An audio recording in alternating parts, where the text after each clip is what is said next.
Assalamualaikum warahmatullahi wabarakatuh. Apa kabar adik-adik mahasiswa semua? Semoga kita semua dalam kondisi sehat walafiat. Kali ini kita akan membahas mengenai hakikat, ilmu, dan pengetahuan.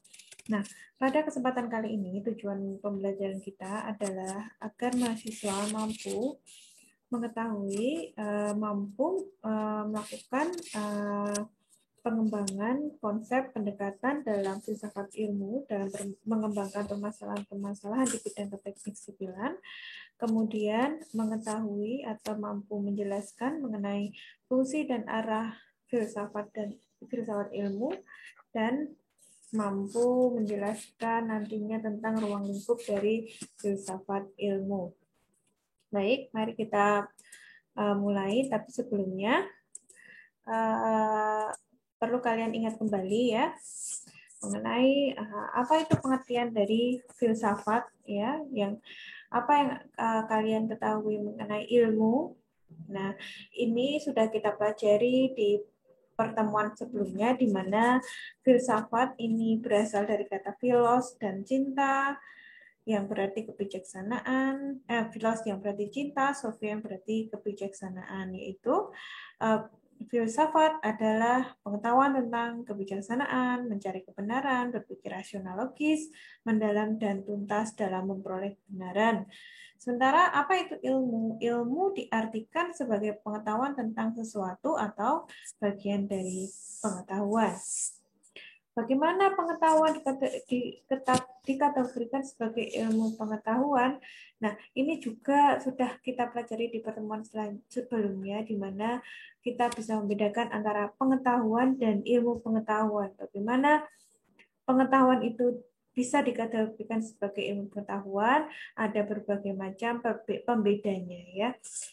Kemudian kita juga telah mempelajari mengenai 3 komponen yang merupakan tiang penyangga tubuh pengetahuan yang disusunnya, yaitu ada ontologi, ada epistemologi, dan ada aksiologi.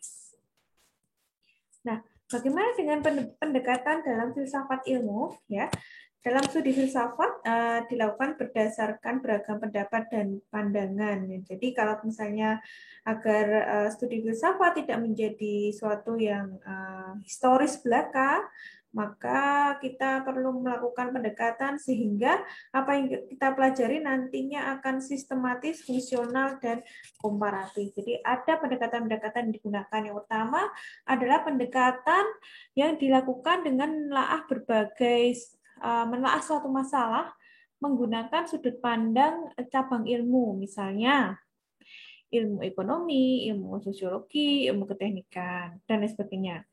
Jika kita melakukan pendekatan ilmu ekonomi, maka ukuran-ukuran ekonomilah yang dipergunakan untuk memilih berbagai masalah, pertanyaan, dan data yang akan dibahas mengenai suatu gejala gitu ya. Jadi kita menggunakan ukuran-ukuran di bidang ekonomi, misalnya tentang penerimaan, pengeluaran, seperti itu ya mungkin ya. Kemudian misalnya sosiologi, misalnya tentang peran antar kemasyarakatan, aktivitas antar orang, jaringan komunikasi, dan lain sebagainya. Ilmu keteknikan beda lagi. Ilmu keteknikan misalnya teknik sipil, kita menggunakan berbagai pendekatan, misalnya pendekatan berdasarkan rekayasa transportasi, misalnya dengan pemodelan 4 tahap, misalnya, dan lain sebagainya. Menurut Muhajir dalam Isma'un 2004, pendekatan filsafat ilmu adalah di sini dilakukan pendekatan sistematis agar mencakup materi yang sahih sebagai filsafat ilmu. Dikatakan juga sebagai pendekatan yang mutakhir. Mutakhir artinya identik dengan pengujian yang paling akhir dan valid bagi suatu aliran atau pendekatan. Dan juga dilakukan suatu pendekatan komparatif, di mana kita melakukan pendekatan dengan membuat komparasi untuk akhirnya ada yang dipilih. Yang lainnya ada lagi dengan pendekatan reserve view, yaitu melakukan pendekatan dengan mengumpulkan fakta-fakta. Yang selanjutnya adalah pendekatan dengan menampilkan diri dari sosok rationality yang membuat kombinasi antara berpikir empiris dengan berpikir struktural dalam matematika. Yang selanjutnya adalah pendekatan fenomenologik yang tidak hanya sekedar pengalaman langsung, melainkan pengalaman yang implikasinya kepada penafsiran dan klasifikasi. Yang kemudian adalah pendekatan metafisik yang bersifat intrascendent. Moral berupa sesuatu yang objektif dan universal. Yang terakhir ada pendekatan pragmatis, yaitu menyatukan antara teori dan praktik. Nah, dengan memahami pendekatan-pendekatan tersebut, maka untuk melakukan studi filsafat dalam memilih salah satu pendekatan yang tepat, sehingga kita bisa memilih salah satu pendekatan yang tepat, sehingga dalam melakukan generalisirnya dapat dipertanggungjawabkan secara ilmiah. Contohnya di sini ada cara untuk mendapatkan pengetahuan ilmiah dengan berbagai pendekatan, yaitu dengan pertama menggunakan metode-metode ilmiah, kemudian berpikir secara rasional, kemudian melakukan analisis berdasarkan data-data empiris.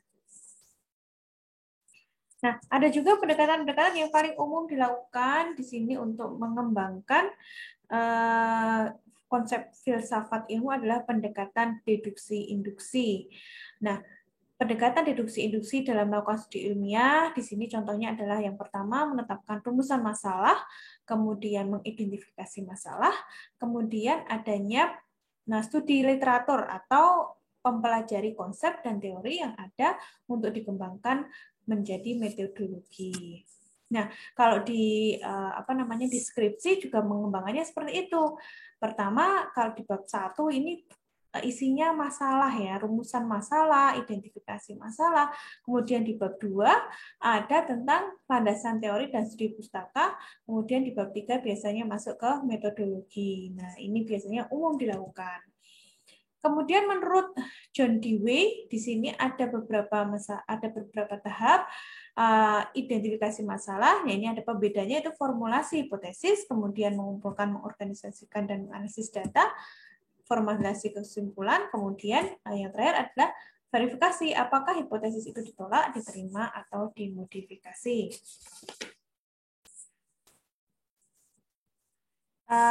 Yang kemudian adalah tentang fungsi filsafat ilmu. Jadi, menurut Franz Magnus Suseno, filsafat ilmu sangat luas dan mendalam, yaitu untuk membantu mendalami pertanyaan-pertanyaan tentang ilmu atau asasi manusia, tentang makna dan makna, realitas, dan lingkup tanggung jawabnya secara sistematis dan historis.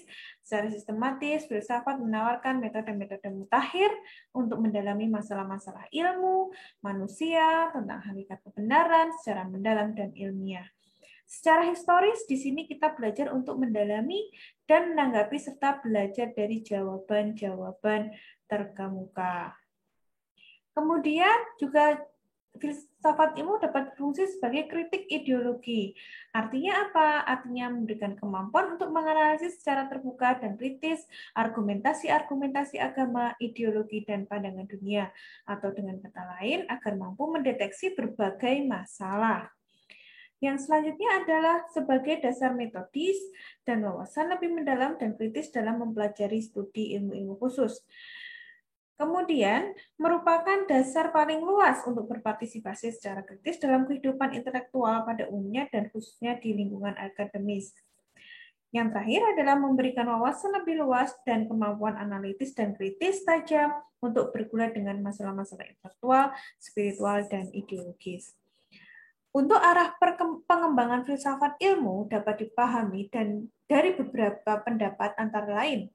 Pertama, bahwa filsafat ilmu diarahkan pada pembekalan pemahaman terhadap wawasan yang baik. Kedua, sebagaimana dikemukakan oleh Burhanuddin Salam, filsafat ilmu itu diarahkan untuk lebih memanusiakan diri atau lebih mendidik atau membangun diri sendiri lalu agar dapat mempertahankan sikap objektif dan mendasarkan pendapat atas pengetahuan yang objektif, tidak hanya berdasarkan pertimbangan-pertimbangan simpati dan antipati saja. Dan yang terakhir adalah agar berpikir secara holistis dalam menyelesaikan suatu permasalahan dengan tidak mementingkan egoisme. Dan yang terakhir adalah agar dapat berpikir kritis, mandiri, dan tidak bergantung kepada orang lain. Nah, selanjutnya kita pelajari juga tentang ruang lingkup filsafat ilmu. Di sini ada beberapa pendapat, yaitu dari Peter Engelsz, Cornelius Benjamin, Edward Madden, dan Ernest Nagel. Dari Peter Engelsz di sini ruang lingkupnya meliputi telaah konsep, telaah tentang penalaran ilmu, kaitan ilmu, akibat-akibat pengetahuan ilmiah, dan lain sebagainya. Kemudian dari Cornelius Benjamin, yaitu tentang metode, lambang tautologis, konsep dasar, peranggapan, kemudian aneka telaah mengenai berbagai ilmu dan implikasinya, kemudian dari Edward Madden tentang induksi, hipotesis, dan menurut Ernest Nagel adalah logis, pembentukan konsep ilmiah, pembuktian keabsahan dan kesimpulan ilmiah. Nah, demikian penjelasan yang bisa saya sampaikan untuk kesempatan kali ini, yaitu tentang pendekatan-pendekatan yang digunakan dalam filsafat ilmu, kemudian tentang fungsi dan arah dari filsafat ilmu dan ruang lingkup filsafat ilmu. Tugas dari pertemuan kali ini adalah carilah masalah yang berhubungan dengan dunia keteksipilan di sekitarmu. Misalnya kemacetan, banjir, atau runtuhnya suatu bangunan misalnya, atau pemborosan di segi struktur misalnya, dan lain sebagainya. Banyak sekali ya.